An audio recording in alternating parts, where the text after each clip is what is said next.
Good morning, everyone. We are gathering both virtually and in person today as a joint service with Northwest Unitarian Universalist Church and First Unitarian Universalist Church of Detroit. I am Eva Leventer, and my pronouns are she, her. I will be your worship leader this morning for this service. Hey, Eva's our worship leader. I will be joined by Julie Brock and Ted Ballou. If you're a visitor online and would like Northwest to stay in touch with you, please fill out the visitor form appearing in the chat box. And if you are with us in person, you can fill out the visitor sign-in form in the atrium just out there. Please greet your neighbor with a wave from wherever you are.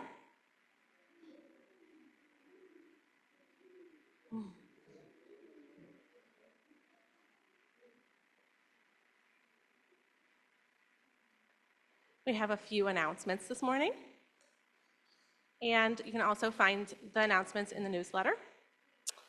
After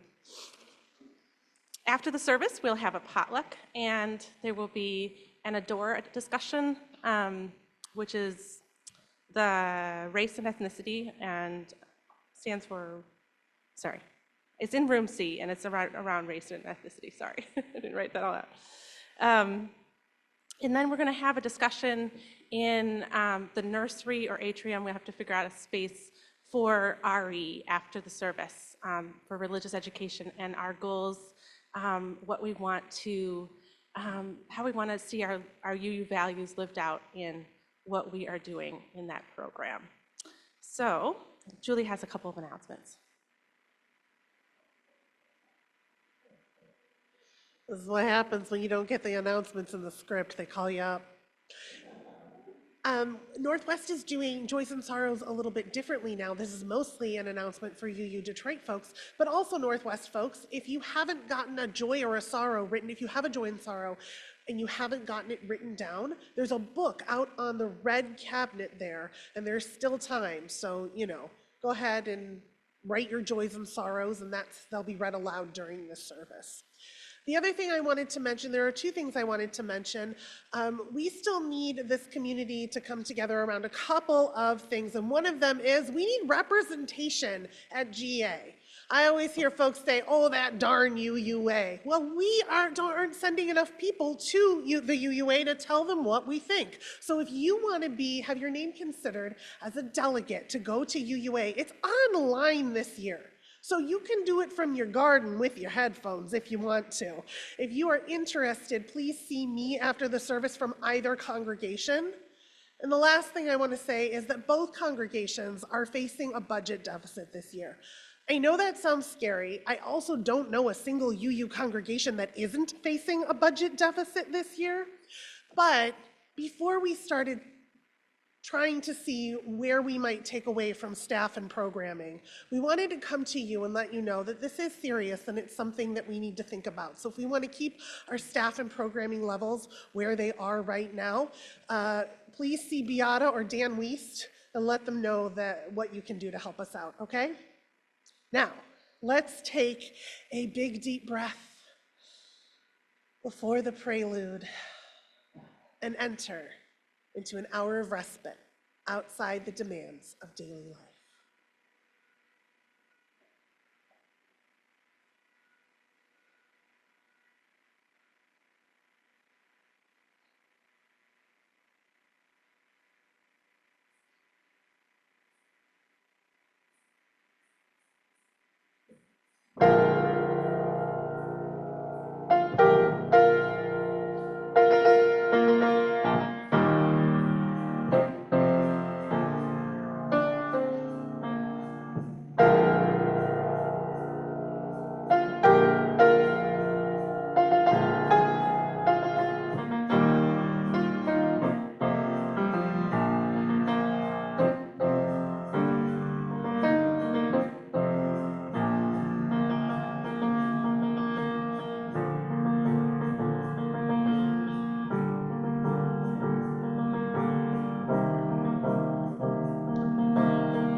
by Annika.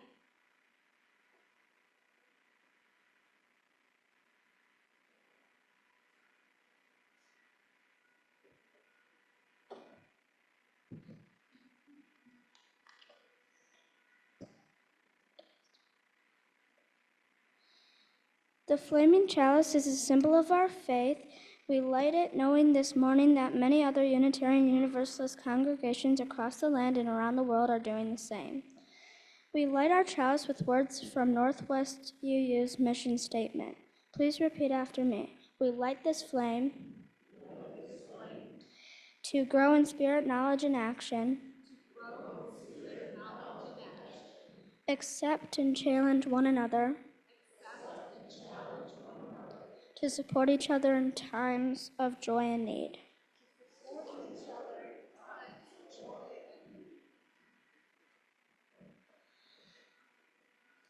And each week we offer this land acknowledgement. We honor and pay our respects to the land on which we live and work, which was violently stolen through colonialism, genocide, and forced removal of its traditional stewards. These stewards were the Anishinaabe, the Council of Three Fires, which include the Ottawa, Ojibwe, and Potawatomi, also known as the Ottawa, Chippewa, and Potawatomi tribes. We also acknowledge the people of African descent who were forcibly removed from their land and separated from their families through kidnapping and enslavement. And we pay reverence and respect to them for building this country's infrastructure and economy with no compensation or reparations to date.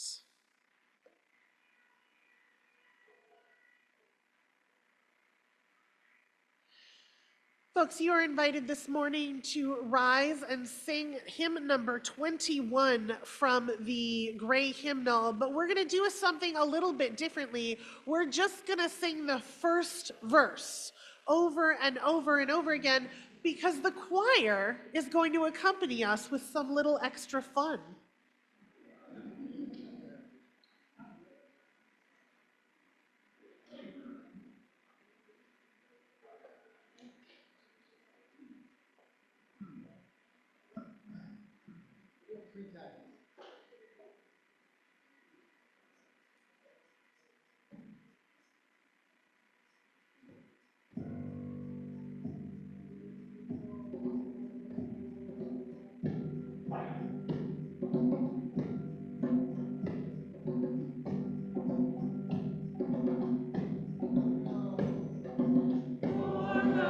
Beauty of the earth, for the splendor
See, good. It gave me a chance to get out amongst y'all. You know, I can't stay behind the pulpit. So today, we are having a multi-generational service, which means that everyone of all age is going to be in here in the service the whole time. And Eva and I thought we would do something kind of fun where I would do the story for all ages and she would do the sermon.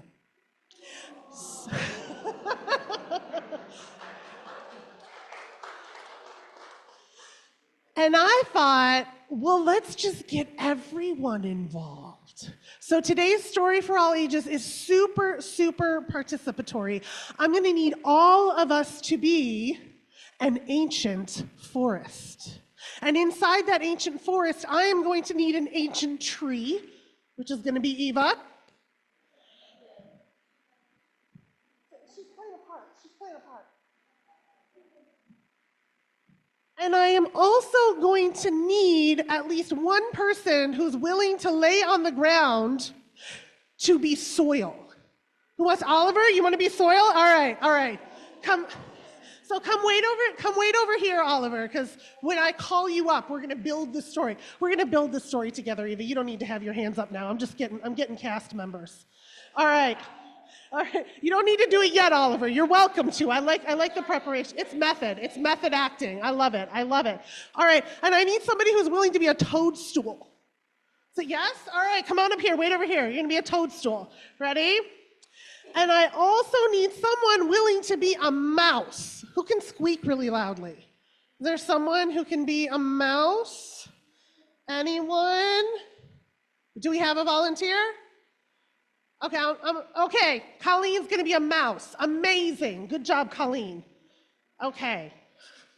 And I also am going to need someone who can be an owl. Jan, all right, Jan's gonna be our owl. Amazing, come on up here, Jan. You don't have to get on the floor.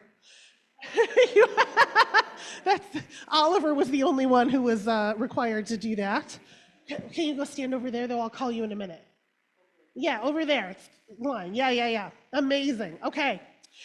And also, I am going to need someone willing to be a hollow in the tree, which means someone's going to have to stand here and go like this. Do I have a taker? Anyone? All right, Carolyn, we're going to do that. All right, Carolyn is the hollow in the tree. She's very full of life normally, but she's gonna pretend she's gonna be an actor. And a couple more. I need a woodpecker. Uriah, come on. No. All right. Annika, you want to be a woodpecker? No. Did I get someone? One. Oh, back here. Well, this lady was.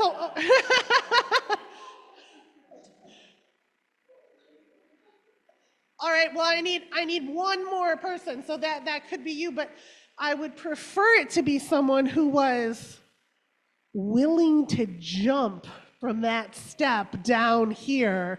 Is there anyone willing to jump? What about you? You want to do it? No? Okay, Alex, you want to do it? All right. Go on up there. You're the acorns, Alex. Yes, all right. Okay. Alex, why don't you go up here? You have a very special end part. Okay, ready? All right, and then all of us are going to have to practice our part because we are going to be the ancient forest. So I need everyone to go, shh.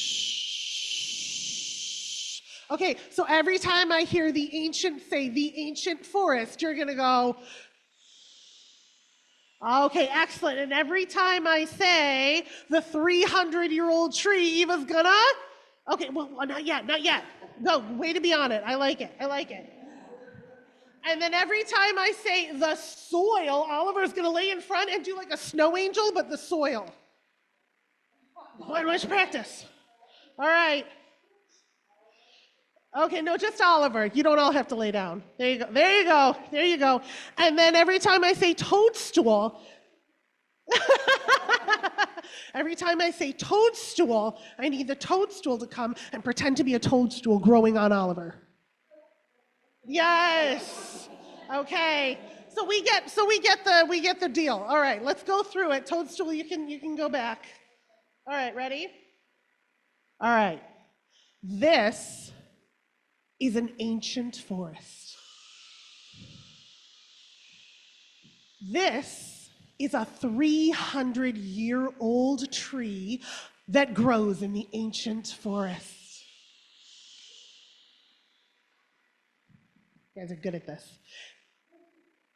There are some roots that draw food from the soil that nourish the 300-year-old tree that grows in the ancient forest. There is a toadstool that grows on the roots that draw food from the soil that nourishes the 300-year-old tree that grows in the ancient forest. This is a mouse. Squeak, squeak, squeak. That eats the toadstool. That grows on the roots that draw food from the soil. That nourishes the 300-year-old tree that grows in the ancient forest. This is the owl that flies at night. Woo. Yes, yes. Like a professional DRE. That hunts the mice.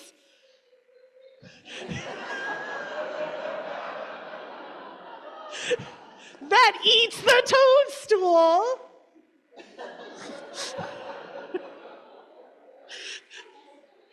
That grows on the roots that draws food from the soil to nourish the 300-year-old tree that grows in the ancient forest.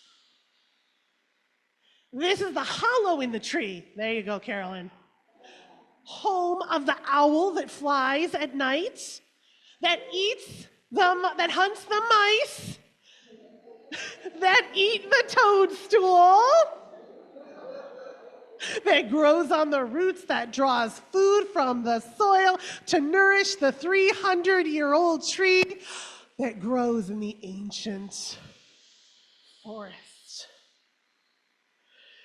This is the woodpecker searching for ants.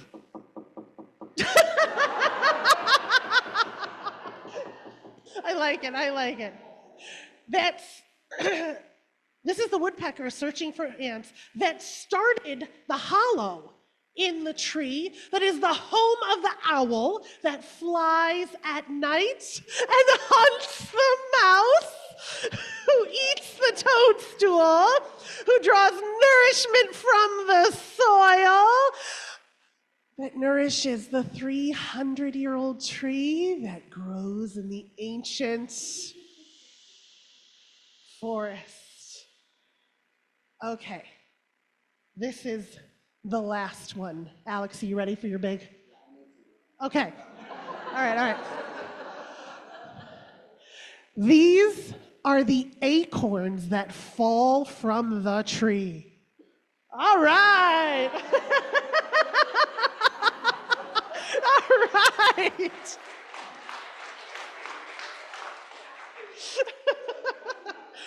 That startle the ants that the woodpecker eats.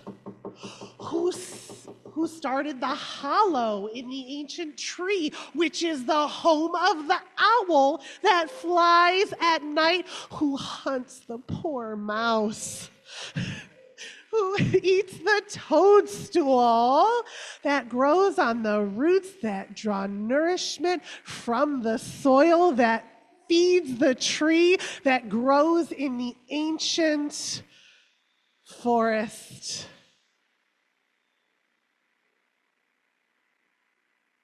We are all connected.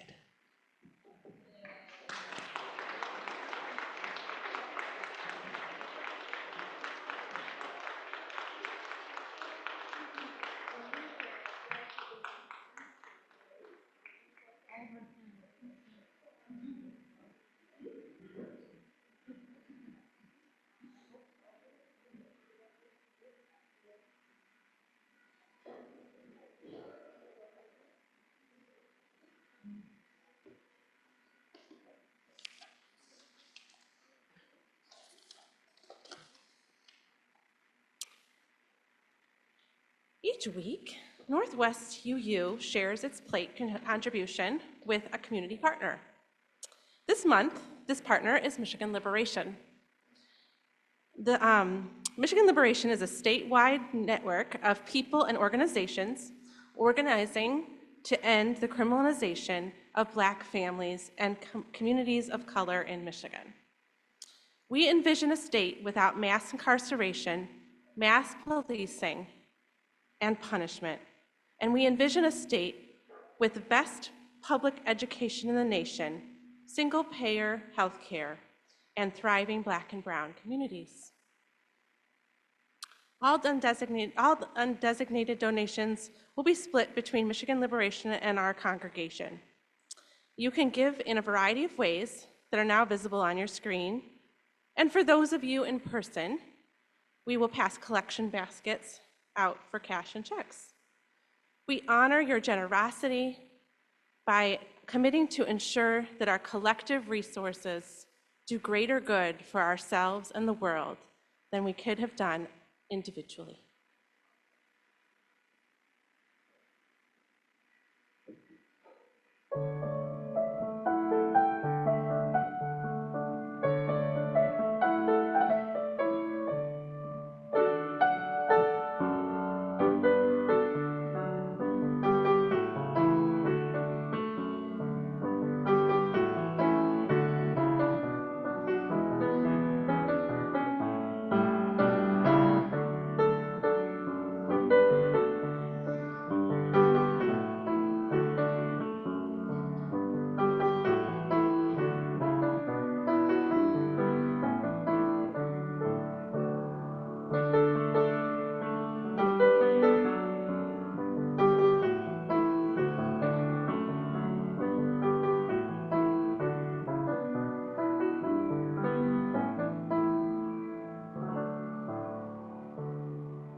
I'd now like to invite your Northwest's Chair of Pastoral Care, Mary Mueller, up for Joys and Sorrows.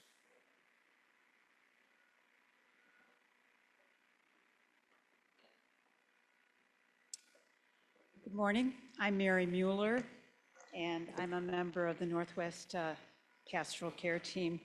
I want to remind you that anyone needing the support of your community can reach out to our Minister of Pastoral Care, Reverend Teresa Rolk, by emailing her at pastoralcare@northwestuu.org or joining the weekly drop-in Zoom room.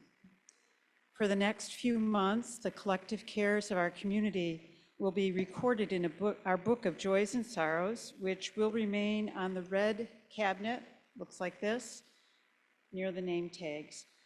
I will read the joys and sorrows written in the book today, and we will respond to each by saying, "You are held in love." When I announce your name, please raise your hand.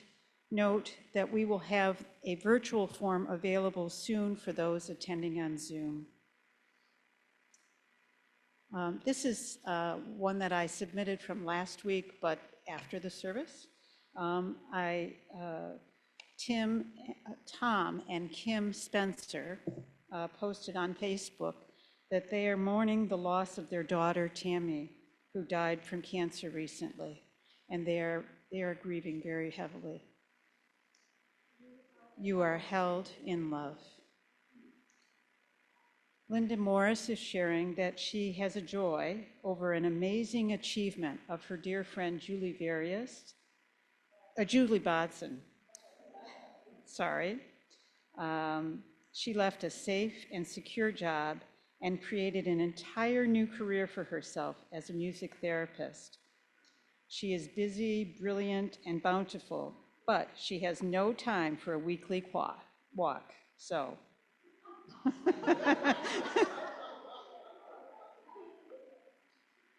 Reverend Julie, you are held in love. Reverend Julie has a joy of collaboration. Working closely with Eva on this service has been so, so great. You are held in love.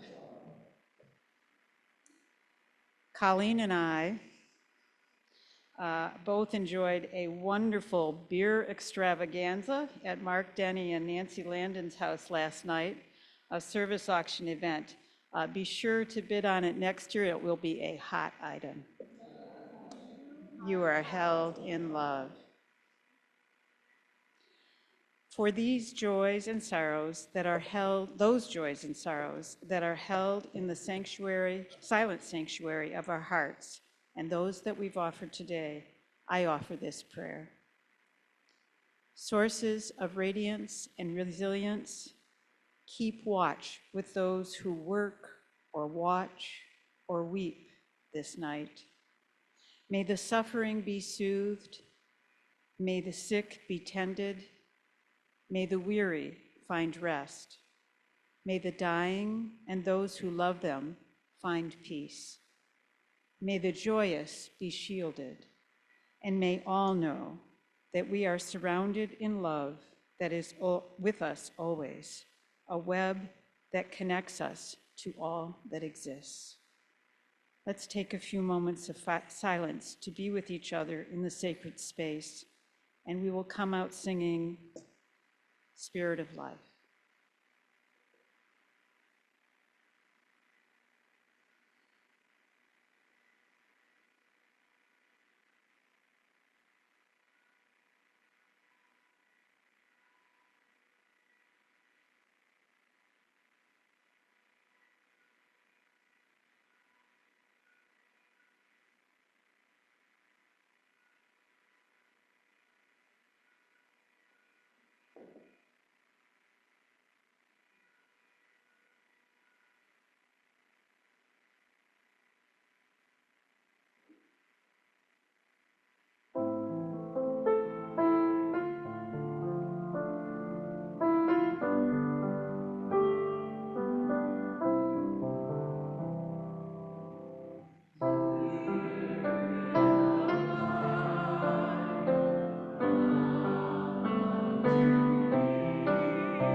Are honoring the earth and the soil and the dirt.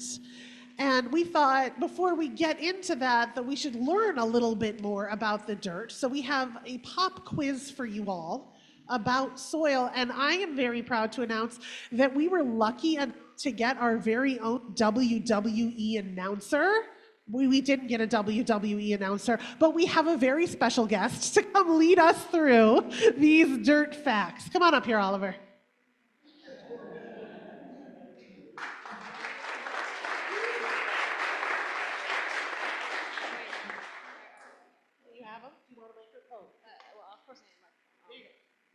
Hello, it is me, Oliver, also known as the Soil. Hold on. I gotta open my script. Okay. Okay, so it's gonna be a few true or false questions. Okay, so true or false? Soil is alive. In fact, there are more living organisms in 1 tablespoon of soil, and there are. What? Okay. Yeah. Okay. I feel the stomach. Okay. Oh, I thought that was right. Am I doing it? Okay. Okay. So just a few true or false questions. True or false? Soil is alive. In fact, there are more living organisms in 1 tablespoon of soil than there are people on Earth. Okay. Okay. I talk fast. Okay, true or false? Soil is alive. In fact, there are more living organisms in 1 tablespoon of soil than there are people on Earth. Ding, ding, ding.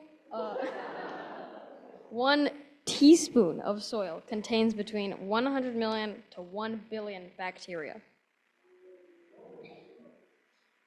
Okay. Fact 2. Life on Earth could continue at this scale without soil. Correct again. Soil is the cornerstone of all life. Soil is responsible for providing plants with everything they need to grow: food, air, water, and a home for their roots. And we and other animals ultimately rely on plants for our own health and well-being. That was the answer, not the like every other thing I say is a fact. Okay, fact 3: soil can die.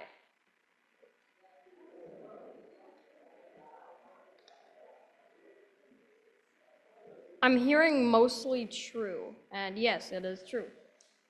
Living soils exist in a precarious balance and can die like any other living system. Many conventional agricultural practices, like the overuse of chemical fertilizers and pesticides, disrupt this balance and create unhealthy soil. In addition to being less productive, thus requiring in addition to being less productive, thus requiring ever more fertilizers, degraded soils are vulnerable to erosion, which wipes away the productive topsoil layer. Fact 4: it takes about 100 years to form 1 inch of topsoil. False. Let's go.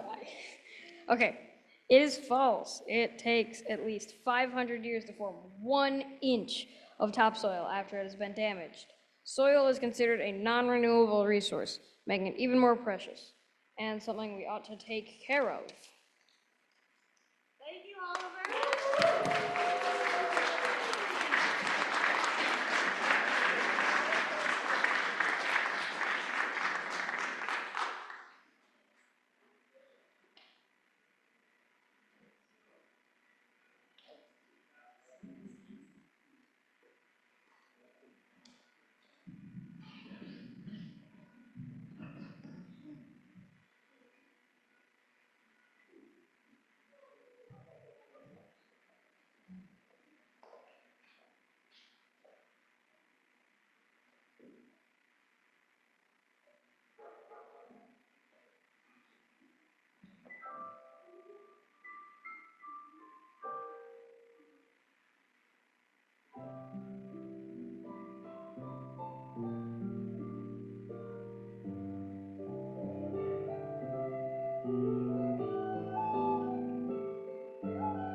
This is a homily written by Joy Barry.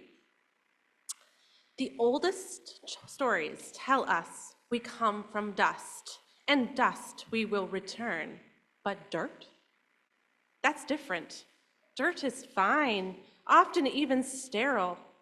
Dirt, on the other hand, or dust is fine, often even sterile. Dirt, on the other hand, is made up of messier stuff. Dirt is mostly bits of weathered rock, broken down to dust and clay and sand. But the most important part of dirt, and what keeps it from being just bits of clay and sand, is life and death. And organic matter from dead things, like leaves and roots and bugs, and yes, larger animals too, make up the good stuff. In dirt, nothing would grow in bits of sand and dust without organic matter from once living things. As they decay and break down, they release vital nutrients and make what we call soil. And living creatures play another important role. Animals like moles and earthworms move dirt around, putting air, more organic matter, and the scientific name of this, poop. Oh yes, poop, don't forget that. Into the dirt, and they go about their business tunneling and growing under our feet. And we sort of don't like this messiness. We can accept that we came from dust and that we'll go back to it. Ashes to ashes, dust to dust, stone, like the mythical and biblical story. But dirt, it's just common. And all that messy stuff that makes up dirt makes us feel a little uncomfortable. Maybe that's because it was drilled into us from a time when we were babies not to get dirty. And certainly, don't stay that way. Anyone get in trouble when they came in from playing with dirty hands or feet? Anyone? And kids, here, have parents that tell them to go out. Do they tell them to go out and get dirty? No. And parents, what does it mean to have an unclean child? What would people think? We have some work to do on the moral value of dirt. Our shared hunter-gatherer ancestors might be rolling in their graves to hear how uncomfortable we are. But the Victorian part of our shared American culture is happy with our strange psychological resistance to dirt. We need to get comfortable as pig in mud with the dirt. You see, dirt needs us to get over this whole obsession of clean thing. Only a few feet of dirt on this whole earth. You don't have to dig down far till you hit solid rock. And yet another terrestrial plant, from moss and ferns to potatoes, to carrots, to dandelions, to roses, to kale, to blackberries, to apple trees, to redwoods, all depend on it. And it's been called the aesthetic skin of the earth, and we treat it, well, like dirt. We spray it with pesticides, We drench it in antibacterial chemicals that kill the parts of the soil that make it alive. But that all can change. We just need a new story. We have some very nice communions in this denomination, and we can all agree that water and flour communion and bread communion are just so nice, aren't they? Yeah, everybody comes together, brings something to share, and feels so religious. And they are beautiful and lovely and meaningful in our faith. But I think it's time that we lead the way as the heretics we are of Unitarian Universalists to start a dirt communion. We know dirt happens.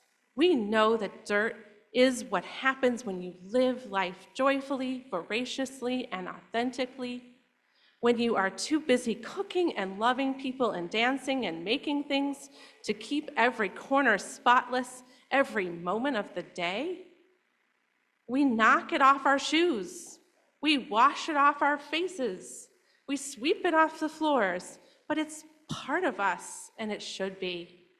It's too powerful a thing to forget and dismiss. Dirt is foundational, and the readier we are to put down roots and to grow and to bloom and to go to seed and the more we need is dirt. We are a faith that says, come, come, whoever you are. Bring your imperfection. Bring your truest, most authentic self. Bring your dirt. We've all got it. It's part of what makes us whole human beings.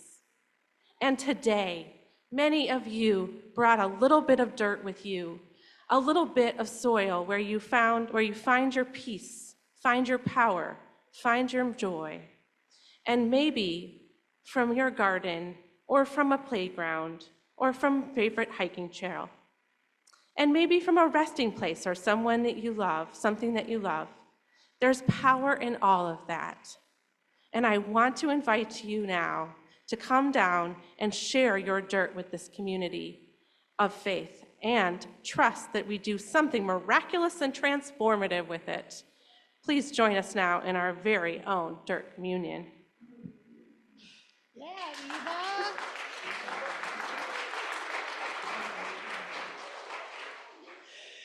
So we have two communities here, and I'm going to invite, excuse me, my kid gave me a little bit of his cold. It was so nice of him to share. We have two communities and we have two pots. And I'm going to ask that all of us that brought dirt put some of our dirt in each of the pots so that we can bring it with us when we visit here or whether we visit UU Detroit. If you are someone who has mobility issues and you need someone to come get your dirt or would like us to bring you a pot so that you can participate, let us know and we will come to you. So I'm going to start by putting some dirt in each pot for everyone on Zoom. This is our Zoom dirt right here. Thank you for your contributions. Is there anyone who has mobility issues that would like us to bring the pots to you? Or that would like, do you have dirt to bring up or do you need us to bring the pots to you? You have dirt? All right.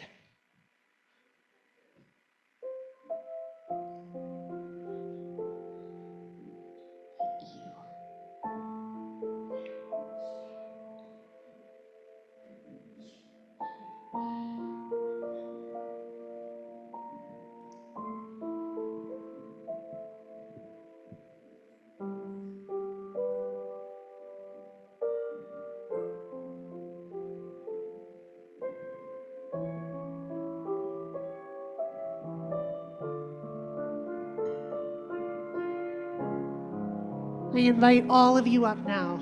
Come, let's get dirty.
night to go to the ER.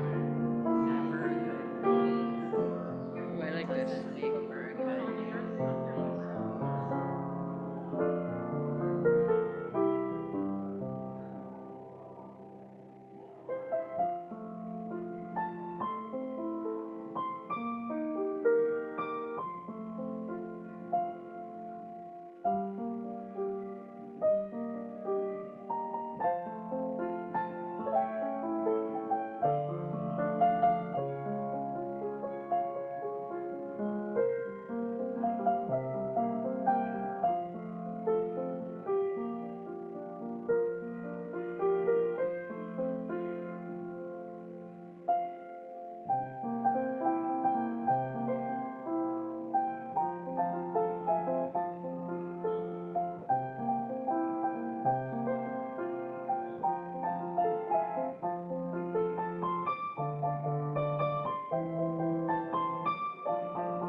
And now Mary Lee and Eva are planting plants that we will grow in the soil of our very own communities.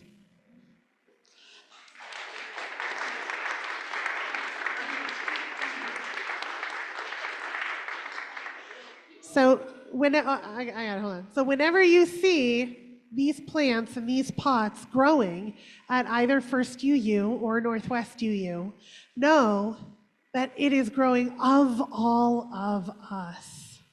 And to add a very special extra blessing, I will give these plants their first water with the water of our joined water communions this year.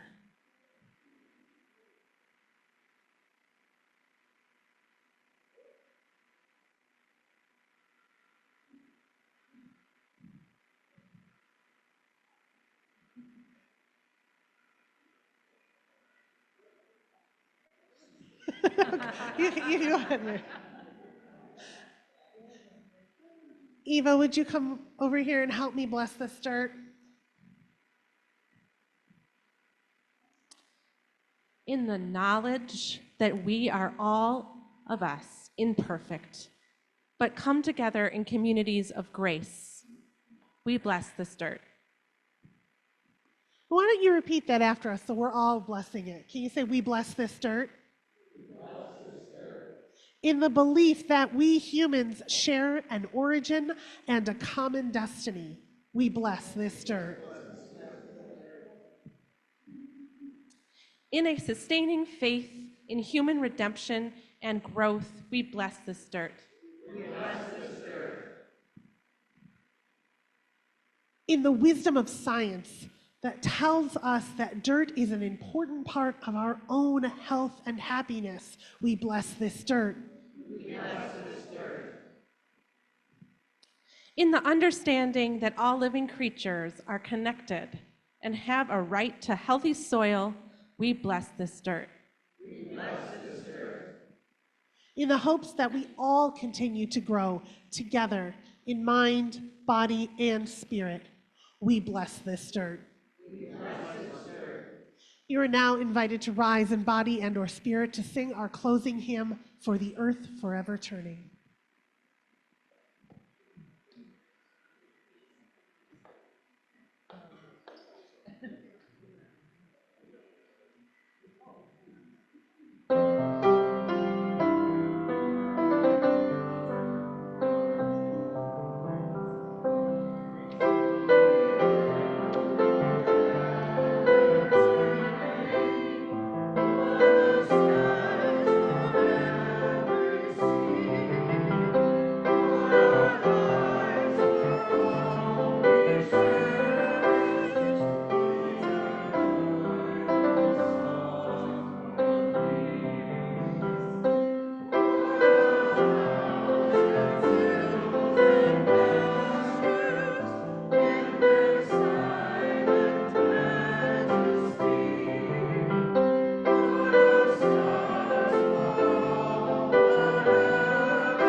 Please rise in body and or spirit and face each other for the close of the service. I invite you to make a reverent gesture. That could mean putting your hands on your hearts, opening your arms to the universe, bowing your head, or if you and they are comfortable, reaching out to the person next to you. This is a moment in our worship where we take time to notice all that have gathered today in service to something larger than themselves. We will now extinguish our chalice. Please repeat after me. We extinguish this flame, but not the light of hope.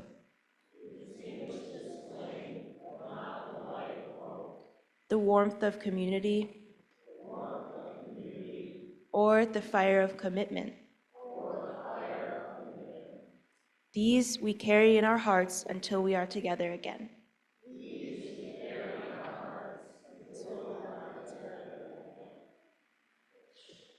So go out into the world and be messy. One of my mentors once told me that messy was one of her favorite theological terms. You can sit down if you want to, it's fine. One of my mentors once told me that messy was one of her favorite theological terms because it's in the mess that we discover our connections to each other. It's in the mess that we discover the deep, deep layers upon layers of what it means to be human on this earth. It's in the mess that we discover the stuff of life. Go out and be messy. Just do it with kindness. And do it with love. We have an amazing potluck for you. Go in peace, return in love. Blessed be and amen.